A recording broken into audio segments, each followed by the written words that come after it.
Howdy folks, Green Side Project here. Did the last video wherein I talked about the Dark Angels army. I did a couple of my tertiary objectives. Realised that I hadn't answered the question for today, and then thought, well, I'm going to start painting Mr. Krieg here. Why don't I just do a little bit of a watch me paint for a couple of minutes whilst I talk and ramble on. Might be a bit different from watching the minis. This is very brave for me, however, as normally, the couple of times I've done Let's Paint a Mini before, I've known pretty much exactly what colours to use and things, but I've never done a Krieg dude before, so this is going to be all new, and I'm just going to sort of leap in, and then if I make horrendous mistakes, you're going to be able to enjoy every second of that. So first up, I'm going to use some Stegadon, scale green, that sort of dark blue green. And I think it will work quite nicely. I'm going to be putting a couple of washes on, so I want it to be a bit lighter than the finished product, but we'll see. I like the green. If you're wondering, hey Green Side Project, why is there a big cardboard box behind you? The reason is thus. Normally with less paints, I used to put up a sheet of white card as a backing. I don't think it would be the least obtrusive thing ever. But then I heard that actually white behind minis tended to drain the colour. And actually, once I'd heard that, I looked back at the minis and thought, or I should say back at the videos and thought, yeah, that is true. That is one accurate observation there. So, when I quickly decided I'd do some painting and some chatting, I had to look for something that wasn't white. And this cardboard box was the most suitable thing I could find. I know it's not quite perfect, but I'm sure you can live with it. So, the question today is about advancing the fluff. How is best to advance it? Now, I understand what the fluffs as a point is. I know if you ever ask the sort of developers about it, what they say, and it makes a valid point.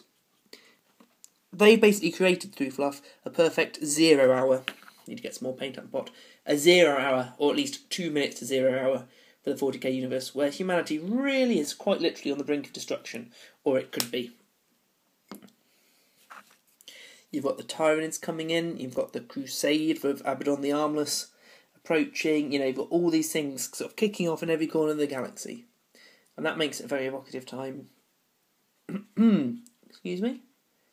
To play in gives you lots of options, whether you're a human, whether you play a human race, or whether you play one of the heretical Xenos races. Lots of options. However, if I did want to continue it, an area that I think would be interesting, well, okay, the following happens. So, Cypher arrives in Terra, uses the latest Crusade as a distraction, gets to the Golden Throne, and using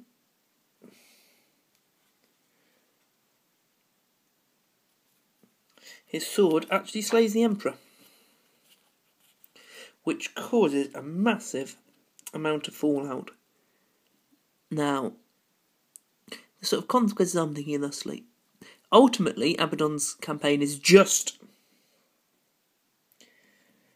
defeated, possibly as the warp collapses due to the Emperor's conscious no longer holding open the warp pathways. Please, if you're thinking, I've read more fluff than you, Mr. Greenside, and that doesn't make sense, please feel free to comment. I'm well aware of that. I'm just sort of, I'm painting a mini and talking at you. Just run with it.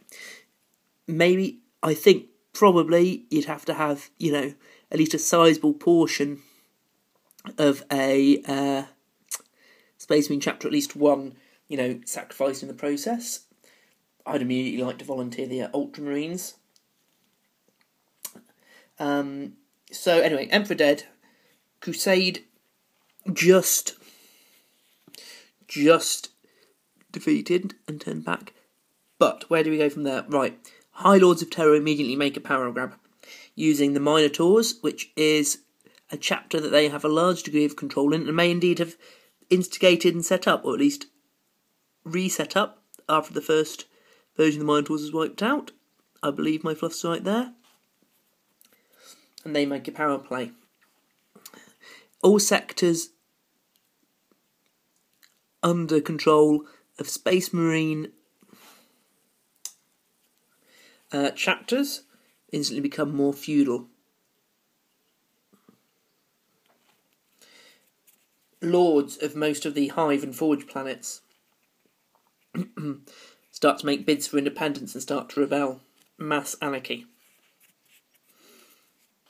Sort of humanity in freefall, if you will. At the moment, in the fluff, there's sort of, it's humanity very tightly structured in sort of a Soviet environment to keep people sane. But things start falling apart. Worlds panic. There's rebellions. People rise up without the opium of the Emperor and the promise of his salvation to guide them. However, there's a twist. You see, Cypher was actually not a fallen. He was operating on a telepathic message from the Emperor. You see, the Emperor had lived before and would live again.